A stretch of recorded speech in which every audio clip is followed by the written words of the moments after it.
Mark chapter 14, as we're going through these last few lessons, I plead with you to see how Jesus loved his heart, his mind, his soul, and his strength. How he loved God. As I go through this account this morning, there's what I'm asking you to do is to try to feel this account. Try to walk with Jesus and realize it feels strange saying that, maybe sounds strange hearing that, but I mean that.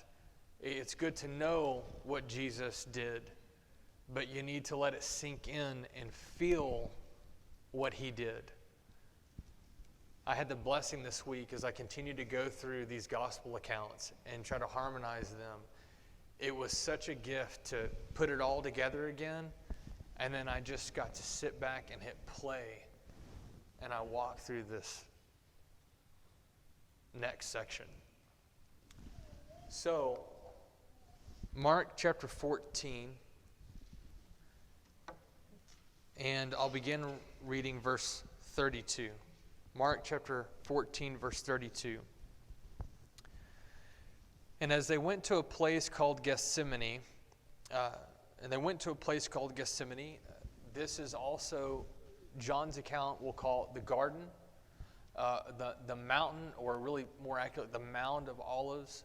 It would be this hill where there were olives that were produced, but there was a garden there that they had access to. This is going to be the east side of Jerusalem. So our Lord and the disciples, after this last night, they've had the Passover together, all the things that took place in that upper room. They have all boldly said that they're with the Lord till the end, and they make their way out of the east side of Jerusalem into Gethsemane. And he said to his disciples, "Sit here while I pray." And he took with him Peter and James and John and began to be greatly distressed and troubled. And he said to them, "My soul is very sorrowful, even to death. Remain here and watch." And going a little farther, he fell on the ground, and he prayed that if it were possible, the hour might pass from him. And he said, "Abba, Father, all things are possible for you. Remove this cup from me. Yet not what I will, but what you will." And he came and found them sleeping and said to Peter, "Simon, are you asleep? Could you not watch 1 hour? Watch and pray that you may not enter into temptation. The spirit indeed is willing, but the flesh is weak." And again he went away and prayed, saying the same words. And again he came and found them sleeping, for their eyes were very heavy, and they did not know what to answer him. I do want to pause for a moment. One of the other accounts says, "For they were sorrowful." You have to remember that not only are they exhausted, are they tired. This has been a beating of a week for Jesus and the disciples. It's been a long week. And on top of that, Jesus is saying things that they don't understand. They're sad things. They're talking about death and betrayal. They don't understand it, and it's just wearing them out. There's no way to get around it. It's wearing them out. And they're tired and they're sorrowful. And so they're falling asleep. And he came the third time and said to them, "Are you still sleeping and taking your rest? It is enough. The hour has come. The Son of Man is betrayed into the hands of sinners. Rise, let us be going. See, my betrayer is at hand."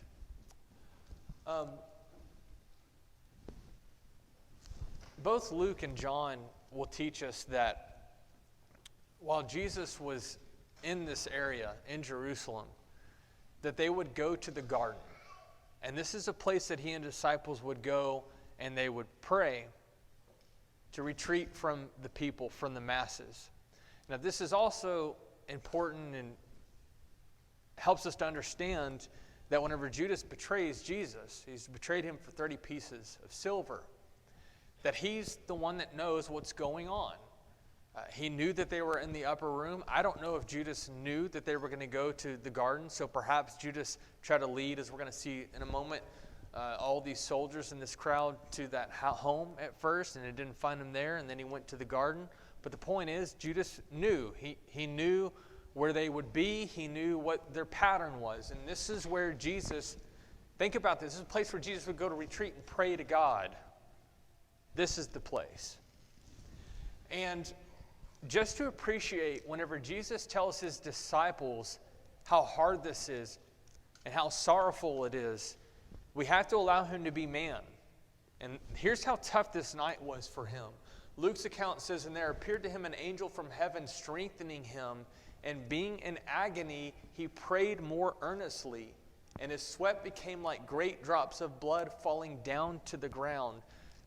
Most everyone here has heard this in case you haven't heard this, but even from a medical standpoint, this is a reality that the stress can become so great that there's a bursting of the brain veins underneath the skin and literally blood could come out. So that could even be literal. Our Lord was in so much agony, and he tells them this, that an angel comes to minister to him, and whatever that means. And Jesus, as you harmonize all the accounts, brethren, he goes to this garden, he falls down to his knees, and then he falls down to his head. And he's praying to his Father. This cup, let it pass from me, if it be possible. He's praying for the Father's will to be done. And this has been a perplexing passage, and I don't know what to say about it. A lot of thoughts out there. Some here have had a good idea. They read this as Jesus not asking for something not to happen, but sometimes a misunderstanding of some of these phrases. The cup passed from me can have the idea that it comes to an end with me. Of course, the cup being suffering. If it be possible, not the idea that it's impossible, it's difficult, but will be possible by God, through God. And so the idea could have been that this suffering has to come to an end with me. And so Jesus is going to prayer to his Father, let this be done then, by now. Well, that definitely would harmonize with Scriptures because Jesus was ready for it. John chapter 12, verse 48, now is my soul troubled? Confirmed, no doubt about that. And what shall I say? Father, save me from this hour. But for this purpose I have come to this hour. Father, glorify your name. Then a voice came from heaven. I have glorified it, and I will glorify it again. This is during this last week. It just happened to Jesus after he had come into the temple for the second time to cleanse it. So that could be a possibility. Some people have thought that the suffering, maybe he's asking, Lord, I know this is going to hurt, but don't let it hurt to the extent that it could. Some have thought that it was sorrowful unto death, meaning that perhaps he was about to die, and he was asking God, don't let me die yet. Not I will, and the idea of just that, God, always your will being done, not that they were in disagreement. But of course, the most popular belief is that Jesus was asking that and this is using my words, there be another way. I will tell you, I have the most difficulty with that one. Now, maybe I'm just making this too difficult and not letting our Lord be man. It's hard for me because Jesus knew exactly why he came into this world. He knew what the plan was. He knew what the plan had to be, and he was ready for it. But hear this more than anything. What your Lord did 2,000 years ago is he got down on his hands and his knees and on his head, and he prayed to his Father that his will be done.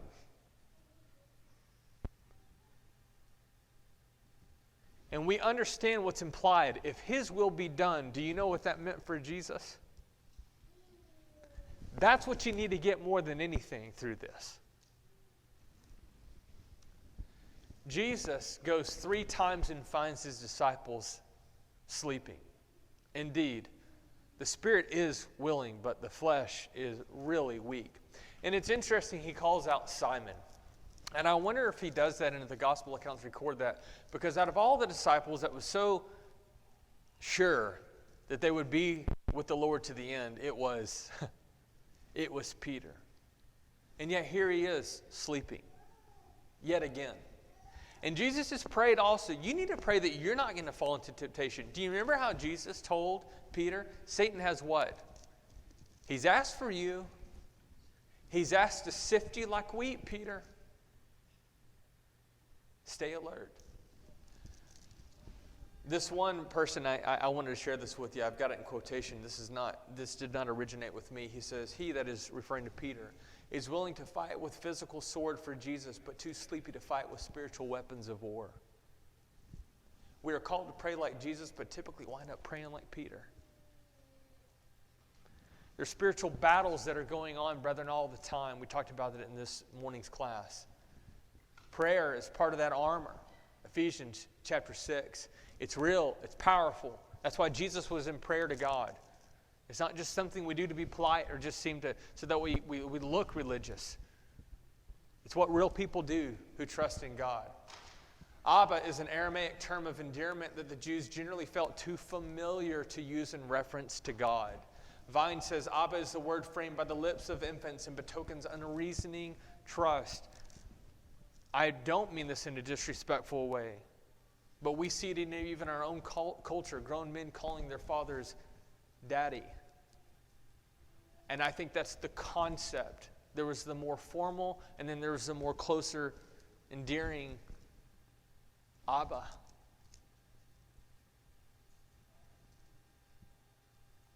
He was hurting. Jesus was scared. And who did Jesus go to? The Father. Can I point back to Luke 22, 43 through 44? And being in agony, he prayed what? What do you do whenever life is attacking and you come to the bottom? Not as bad as it brother.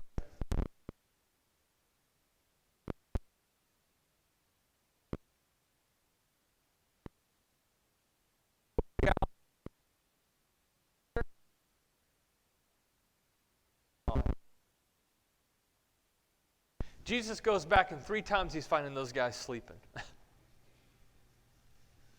God doesn't sleep. But there he is. We continue on. Verse 43 through 52.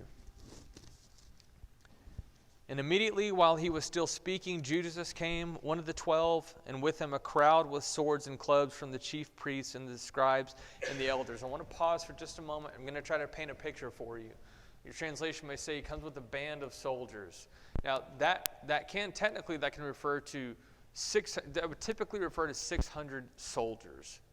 But sometimes they could use that term, and it would even refer to a third of that, 200 soldiers. I don't know that any of these writers are wanting to paint a specific number in mind, but whenever you play this scene out in your head, you need to understand there's a lot of people that came into the garden this night. A lot of people came to get your Lord. The Jewish leaders were there. Judas was leading the way, and soldiers coming out with weapons against your Lord. Back to the text here. Verse 44. Now the betrayer had given them a sign, saying, "The one I will kiss is the man. Seize him and lead him away under guard." And when he came, he went up to him and at once said, "Rabbi." And he kissed him. And they laid hands on him and seized him. But one of those who stood by drew his sword and struck the servant of the high priest and cut off his ear. And Jesus said to them, "Have you come out against a robber with swords and clubs to capture me? Day after day I was with you in the temple teaching, and you did not seize me. But let the scriptures be fulfilled." And they all left him and fled. And a young man followed him with nothing but a linen cloth about his body, and they seized him, but he left the linen cloth and ran away naked. I want to attempt to harmonize this. I'm going to repeat this again when we get to this next account. But understand this. These gospel writers generally are giving a chronological order, but in that day and time, the chronological order was not as important as the point or the theme that they're trying to express. And because of that, sometimes it seems scrambled and out of order. You also need to remember this. These are 4 different men who are giving account, different things that are standing out to them, as would happen with any people. The Holy Spirit's still working through that. And so you got to be mindful that when you're reading all these gospel accounts, you're having to harmonize them as best you can. And here, generally speaking, I think is what's going to happen. Judas leads them. And again, he's got this sign, the one that I kiss. It's going to be dark. And more than likely, might have had some Roman soldiers as well. The Jewish community is definitely going to be more familiar, but not necessarily, especially if they have Romans, all of them are going to be as familiar with Jesus. But I'm going to come and I'm going to give him a kiss on the cheek. And so he does that, and he has the audacity to call him, "Greetings, Rabbi," like they're buddies. I don't know if Judas is just trying to fool himself, trying to make himself seem more innocent. I don't know what's going on in his mind. But the reality is Jesus looks at him. Your Lord looked at him long ago in this dark night. And he said, "Would you betray the Son of Man with a kiss?" Friend, do what you came to do. I don't know how Jesus said that. I don't know what he looked like. That's what he told him. At that point, Jesus addresses this crowd. He steps forward to the crowd and he says, "Who are you seeking?" They said, "Jesus of Nazareth." He says, "I'm he." And an interesting thing happens. It says they stepped back and then they fell down. They drew back and then they fell down. Well, the Greek, it covers all sorts of ideas that you would expect it to. What does it mean to fall down? Well, it means you can go from one level to another. It means a level of position you could fall down. It means falling down voluntarily to worship. It means falling down involuntarily. The context is, again, they fell down, brethren. Context is going to tell you. I don't think these men fell down to worship him. That doesn't make sense, does it to you? I don't think Jesus knocked them down. Jesus isn't trying to flex his muscles. If he wanted to flex his muscles, he could have flexed his muscles. He's going to make that clear. But imagine for a moment this big, brave crowd, very brave whenever they're out of the presence of Jesus, but now they've come to get him. And they've kind of heard about him, and they've seen what he can do. And now that they're actually in front of him, and Jesus doesn't back down, he steps forward and he says, "Who are you looking for?" "Jesus of Nazareth, I'm he." And I think it threw the people off a little bit, and they stepped back. And I think probably what happened is there's a clumsy scene. I think they tripped over each other, and they fell down. Kind of a weird thing. But regardless, they step back, they fall down. Jesus asks them again, "Who are you looking for?" "Jesus of Nazareth, I am he." And as best I can, they come to take him away, and Jesus begins to call them out. And he says, you're coming out against me like I'm a robber. And you had the opportunity. I've been in your midst, and I've been doing all this. And his point is he's not trying to defend himself, but he's going to let them feel it a little bit. He's going to call out their hypocrisy, how insincere they are. And he wants them to know that what they're doing is wrong. Well, Peter's had about enough of this. Jesus also points out that this is your hour and the power of darkness. I've never focused in on that passage before. It stood out to me this week. I've always thought about how it was Jesus' hour and his hour had come, but he's letting them know also that no, you know what, this is also you've got a part to play in this, and this is your hour, and it's defined by darkness. So everyone's playing their part. He asked them to let the others go, very typical of Jesus. And then what Peter does, and now we find out that this individual is Peter. He draws his sword out, and he ends up cutting off the ear of Malchus, the servant of the high priest. Jesus then stops Peter, says, "Put your sword away. You don't think I could appeal to the Father to send angels? But I got to drink this cup." And then imagine this. Imagine that you're in that crowd. And then what Jesus does is then he takes the ear of this man and he restores him right in front of your eyes. And so these men then begin to take him away. The shepherd is taken away. He strikes the sheep. They flee. You've got this random individual who they try to grab a hold of, and they take this linen cloth, and he runs away naked. Many people believe that was John Mark. They think it's very odd that that was included. They think that probably the author could have been present in that, and that he included that but didn't mention his name. That would not be odd. I think John never identifies himself, but he's the one the disciple whom Jesus loved. I don't know. But you see this whole picture? Verse 53. And they led Jesus to the high priest, and all the chief priests and elders and the scribes came together. And Peter had followed him at a distance. All gospel accounts say that, and I got to tell you, it's one of the most haunting, sad passages. Peter following him at a distance. And Peter had followed him at a distance right into the courtyard of the high priest, and he was sitting with the guards and warming himself at the fire. So, brethren, understand, so there's something odd going on this morning. So now what's going to happen is Jesus is taken away. He's going to first be taken to Annas, which that's the high priest that the Jews especially recognized. But Caiaphas, which is the son-in-law of Annas, was the high priest appointed by Rome.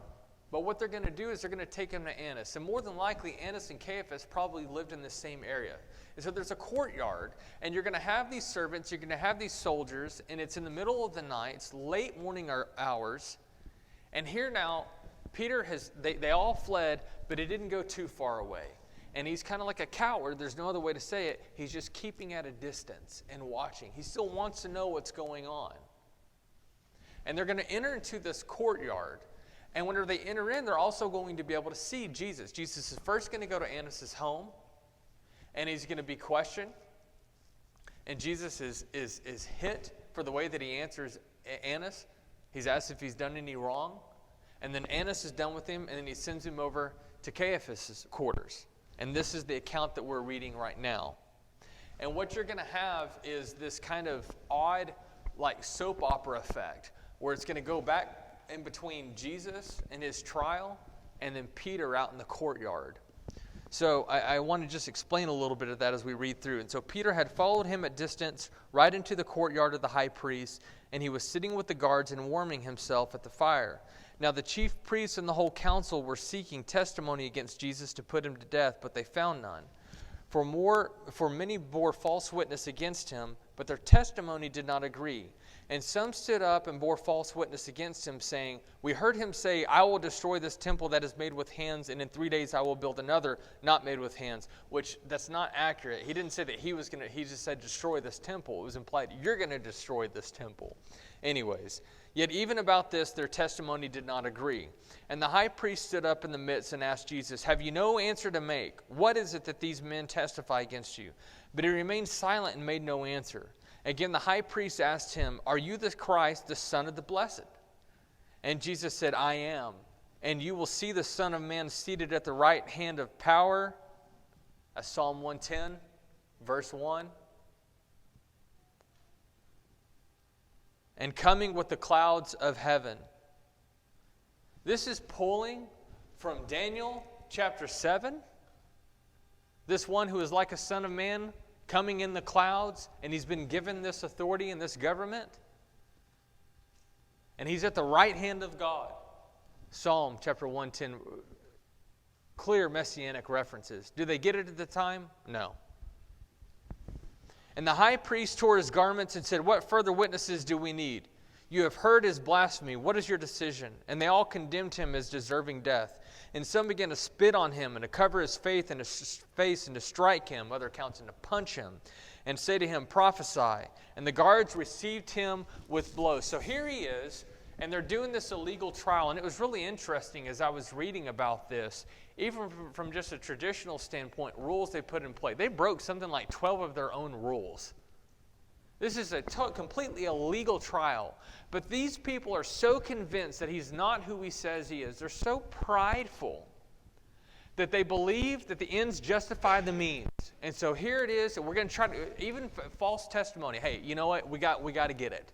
But they're having a problem getting good quality false testimony. So they finally get a couple, but then those guys aren't agreeing. And so they got egg all over their face in this whole thing. And Jesus, like the lamb that is led to be slaughtered, so he opens not his mouth, just remains silent through this whole thing.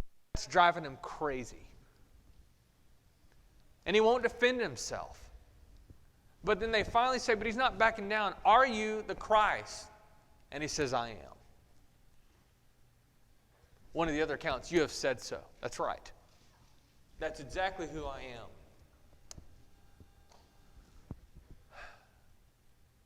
And so here he is.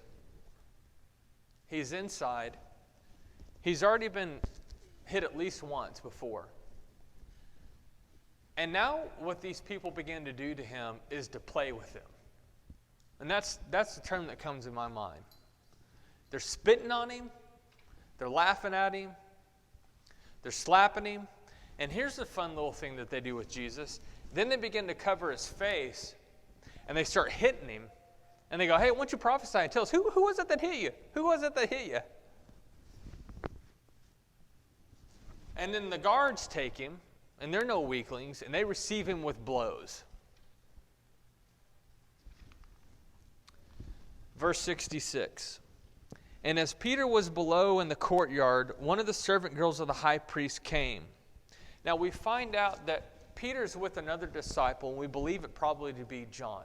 And John gets entrance. He knew the priestly family. Well, that would make sense because his dad, he comes from a family where his dad was a priest. It would make sense if John got entrance, but Peter did not. John has to go back, and he gets Peter, and he has to bring Peter into the courtyard. Okay? Well, here's what ends up happening. And as Peter was below in the courtyard, one of the servant girls of the high priest came, and seeing Peter warming himself, she looked at him and said, you also were with the Nazarene, Jesus. You're not following him. You're with that Nazarene, Jesus. But he denied it, saying, I neither know nor understand what you mean. Now remember, Jesus has told Peter, this bold Peter, that before the rooster crows twice, you're going to deny me how many times? So there's your first one right there. There's a servant girl that was at the door. She's the first one. I don't understand what you're talking about. I don't know what you mean. And he went out into the gateway, and the rooster crowed. And the servant girl saw him again and began to say to the bystanders, this man is one of them. Now, when you try to harmonize all these gospel accounts, it gets crazy. Well, brethren, there's 4 different guys talking about it, and there's multiple people. There's not a contradiction here, but I think you just have multiple people that are seeing all at once. I think what happens is something like this. He comes into the gate, and the servant girl sees him. She goes, hey, you're one of his. And he's like, I don't know. And she's watching him for a little bit, and she's talking with some others, and she comes to him again. Mark's account, she comes to him again, and the other account, it's someone else. It's another servant girl or the people. Well, they're talking. And they go, yeah, no, it's you. This man is one of them. But again, he denied it, and after a little while, the bystanders again said to Peter, so he denies it again, and actually the account says about an hour goes by. And so now what happens is he's warming himself by this fire as Jesus is inside, being cross-examined and beaten. And now you got the soap opera effect. Jesus, Peter, Jesus, Peter. And Peter's denying it, and now the crowd about an hour is going, no, this is, listen to him, he's Galilean, listen to his accent also. Then one of the guys was in the garden. He goes, you're the one that cut off the servant's ear. Harmonizing all of these together. Certainly you are one of them, for you are a Galilean. But he began to invoke a curse on himself. So he's not swearing. What he does is he's calling down an oath against himself. And like punishment against himself if I'm lying. That's how far he goes. Certainly you are one of them, for you're a Galilean, but he began to invoke a curse on himself and to swear, I do not know this man of whom you speak. And immediately the rooster crowed a second time, and Peter remembered how Jesus said to him, before the rooster crows twice, you will deny me 3 times, and he broke down and wept. But see, it's not that easy that he just remembers it. It's not that easy. What happens is he says, I don't know this man, and I don't know what that was like. May God curse me if I lie to you. May he deal with me if I lie to you. And then he hears the rooster crow, and it says, Jesus turned and looked at him.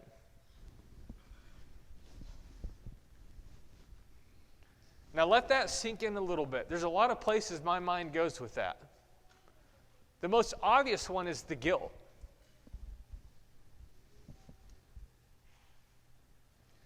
Peter can see him while he's doing this, brethren.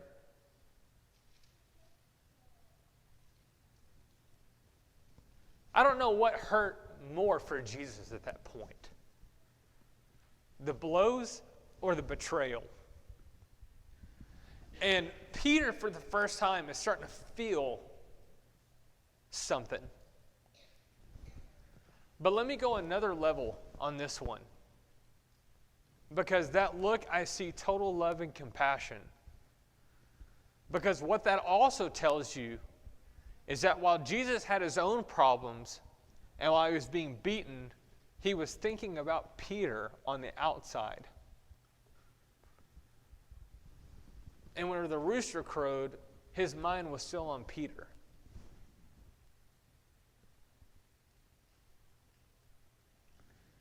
And Satan sifted him like wheat.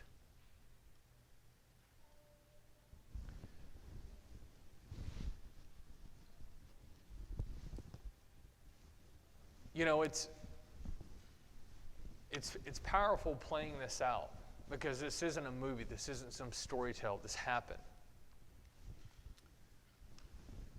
And it's hard, because the reality is, brethren, we've all played the part of Judas in our own way. We've all kissed the cheek. We've all smiled and said, Rabbi, but we didn't listen. And we've all been bold, and we've all, yes, Lord, we're going to do this. And we've all find ourselves out in the courtyard like a coward, following at a distance, denying him in one way or another. But I tell you, as painful as that is, there is one good thing that can come out of that. Peter will never be the same after this. Would you agree with me on that one? He'll never be the same guy. It's hard. It's a reality. We have to deal with it. We have to deal with ourselves. But there are two kinds of people in this world.